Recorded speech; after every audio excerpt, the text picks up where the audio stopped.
मेरी मम्मी ना हमेशा से ही बड़ी अतरंगी रही है, बड़ी अतरंगी। कैसे समझाऊं आप लोगों को? जैसे कभी हम घर में कचरा फैलाते थे अगर, या बाहर से बारिश या कीचड़ में लथपथ होकर घर आने पर, या दीवारों को ड्राइंग बुक बनाने पर कभी डांटती नहीं थी। मेरे घर में जो कुछ भी आता वो मेरे और मेरे भाई में बराबर बांटा जाता, चाहे फिर वो स्टेशनरी हो, टॉफीज हो, चॉकलेट्स हो या मैगी, जिसे मैं और मेरा भाई साइंटिस्ट से ज़्यादा प्रिसाइजली मेजर करके आधा आधा बांटते थे। और फिर मेरा शातिर भाई अपना हिस्सा जल्दी ख़त्म करके मेरे पास आता और बोलता, प्लीज़ एक बाइट दे देना, और मैं ना बोल देती। और ऐसे लड़ते भाई बहनों के झगड़ों में जब सबकी मम्मियाँ उन्हें शेयरिंग इज केयरिंग सिखा रही थी, मेरी मम्मी मेरे भाई के पपी आईज वाले फेस पे जब मैं उसको बांटने लगती तो मुझे शेयर करने पर डांट लगा रही थी। Strange right? मुझे आज भी याद है कैसे मेरे कंधों से झटका कर मुझे कहती थी कि उसे जो कुछ भी चाहिए मैं और ला कर दूंगी, तू सैक्रिफाइस नहीं करेगी। मुझे तब ना तो सैक्रिफाइस का मतलब पता था, ना ही सैक्रिफाइस की स्पेलिंग आती थी, पर मुझे ये ज़रूर समझ आ गया कि कुछ चीज़ें मुझे मोहब्बत के नाम पर बांटनी नहीं है, जैसे कि अपना आत्मसम्मान, अपना हक और अपने सपने। कितना त्याग किया होगा ना उस माँ ने, जिसकी नन्ही सी बेटी को सपने देखने तो नहीं आते मगर उन्हें बचाना ज़रूर आता है।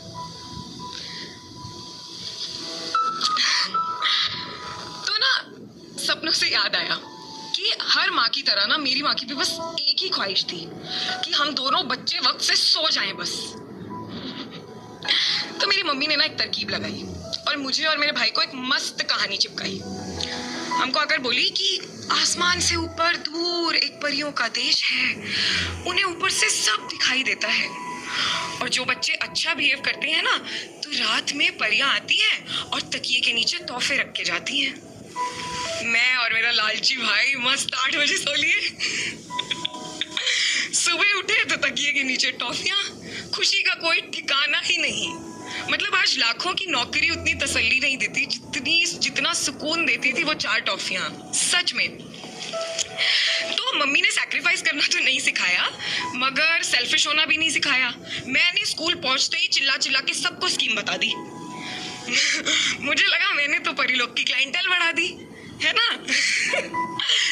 तो जितने लोगों तक, जितने बच्चों तक मेरी कहानी पहुंची, सब जाकर टाइम से सो लिए, और उनके मम्मी पापा को लगा वाह यार कितना अच्छा स्कूल है, बच्चे तो सियाने हो लिए। सुबह जब उठे तो उनको पता लगा कि यार हमारे साथ तो बहुत बड़ा स्कैम हुआ है। सहेलियां आकर बोली मुझको कि बेटा तुझे वहम हुआ है, तेरी मम्मी रखती है सब, पूछ जरा। अब मम्मी से कन्फ्रंट कौन करे, है ना। अपनी परिलोक में सीधी बातचीत है। Amazon, मिंत्रा, कोई भी फास्टेस्ट ई कॉमर्स अभी भी मिनिमम 1 to 2 डेज की डिलीवरी लेती है। अपनी तो ओवरनाइट डिलीवरी है, वो भी तकिए के नीचे, दरवाजे तक भी नहीं जाना पड़ता। हाँ, कभी कभी संडे को जब हम लेट उठते हैं तो पता नहीं क्यों परियां ट्रीट्स पापा की जेब में रख जाती हैं, मगर फिर भी मम्मी कहती है कि तकिए के नीचे कोई ख्वाब रख के सो बेटा, रात में परियां पूरे करने आती हैं। माँ बीमार हो तो दवा बन जाती है, टूटे दिल की दुआ बन जाती है, धूप सिकाने मुझे छत पर लेकर जाती है, फिर अपनी ही छाया में बिठाती है। माँ तो कैसे पढ़ लेती है मीलों दूर से मेरे अंतर मन की बात, कैसे मुझको हर वक्त कहती है कि ऐश कर, अच्छे हैं हालात। जैसे ही तुझे फोन लगाने का ख्याल आता है, कैसे उसी वक्त तेरा कॉल आ जाता है। क्यों मेरा हर दर्द तुझे मुझसे ज्यादा सताता है, क्यों मेरे हाथ का बना खाना तुझे सबसे ज्यादा भाता है। तू मुझको भरते भरते खुद को खाली कर लेती है क्या, तू लिखते लिखते मेरी किस्मत अपने कागजात जाली कर लेती है क्या। क्यों तुझे मेरा हर फटा ख्वाब सीना है, क्यों तुझे अपना हर सपना मेरे अक्स से जीना है। पता है बनते बनते ना माएँ बच्चों का घर बन जाती हैं, फिर एक दिन हम लोग अपने पैरों पर खड़ा होकर उस घर से निकल जाते हैं, अपना घर बनाने, अपनी छत बनाने, अपना आसमान बनाने, अपनी दुनिया सजाने, और उसका ना वो घर खोखला हो जाता है। ज्यादा कुछ खास है भी नहीं। आज भी अक्सर मेरे पसंद की सब्जी बनाती है। मेरे वहां ना होने पर भी शाम की चाय के साथ पीने वाले बिस्कुट मेरे पसंद के ही लाती है। मुझे कुछ याद हो ना हो, उसे मेरे बचपन की हर बात, हर किस्सा याद है। और इन्हीं सब बातों के बेसिस पे मुझे खूब ब्लैकमेल करती है। मुझे घर बुलाने के लिए खूब इमोशनल ब्लैकमेल करती है। और कभी कभी मैं चटक कर गुस्से में कह भी देती हूँ, मम्मा यार मैं बिजी हूँ, समझती नहीं हो क्या? और माँ पे गुस्सा करने के बाद जो गिल्ट आता है ना, उसका कोई इलाज भी नहीं है। मगर मुझे कब क्या महसूस हो रहा है, इसकी चीट शीट तो जैसे वो ऊपर से लेकर आई है। मेरे बिना सॉरी बोले मान भी जाती है और मुझे माफ भी कर देती है। पता है उसके इतना खोखला होने में हम सबका बहुत बड़ा हाथ है।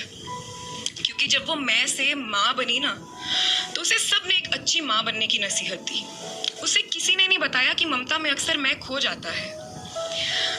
मैं से माँ के सफर में मात्रा तो एक ही बदलती है, पर ऐसे ऐश कब आ से आपके बच्चे का आराम हो जाता है ये पता भी नहीं लगता। उसे कोई नहीं सिखाता कि माँ के ख्वाबों के साथ मैं के सपने भी जिंदा रखने हैं। उसे कोई नहीं बताता कि इस घर में एक हिस्सा सिर्फ अपने लिए सजाना है। कोई चादर, कोई किताब, कोई भी चीज जो किसी और को पसंद हो ना हो, तुम्हें अपने लिए उसको ले आना है। कैसे वो अपने जीवन का सबसे कीमती समय, या यूं कहूं कि अपनी जवानी का सबसे कीमती वक्त हम बच्चों को दे देती है। कितना कुछ कर सकती थी वो। मुझसे ना हमेशा पूछती रहती थी कि तुझे क्या बनना है, तूने कुछ सोचा है अपने लिए? और मुझसे ज्यादा करियर काउंसलिंग तो शायद मेरी मम्मी ने ली होगी मेरे लिए। एक बार ना मैं फेल होकर घर आई तो मुझे डांटा नहीं। मुझे याद है पूरे साल मेरे साथ बैठकर मुझसे ज्यादा मेहनत की। पास तो मैं हुई पर टॉप मेरी मम्मी ने किया। मेरे लिए मुझसे ज्यादा मेहनत करती है, मेरे बाद सोती है, मुझसे पहले उठती है, सब कुछ मेरे लिए मुझसे ज्यादा करती है। इसीलिए जब मैं उसका वो घर छोड़कर अपने पैरों पर खड़े होने निकली ना मंजिल के पास, तो मुझसे ज्यादा अकेली भी हो जाती है। मैंने कभी नहीं सोचा कि मेरे पास तो निकल कर हाथ थामने के लिए ख्वाब है, सपने हैं, मंजिल का नजारा है, नए दोस्त हैं, नया शहर है, कितना कुछ है। पर उसके पास क्या है?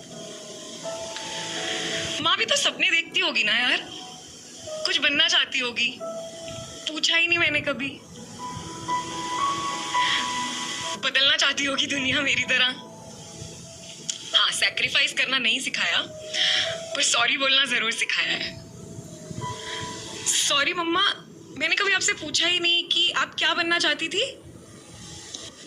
मस्त आंखों में चमक के साथ बताया मुझे कि मैं ना लेक्चरर बनना चाहती थी।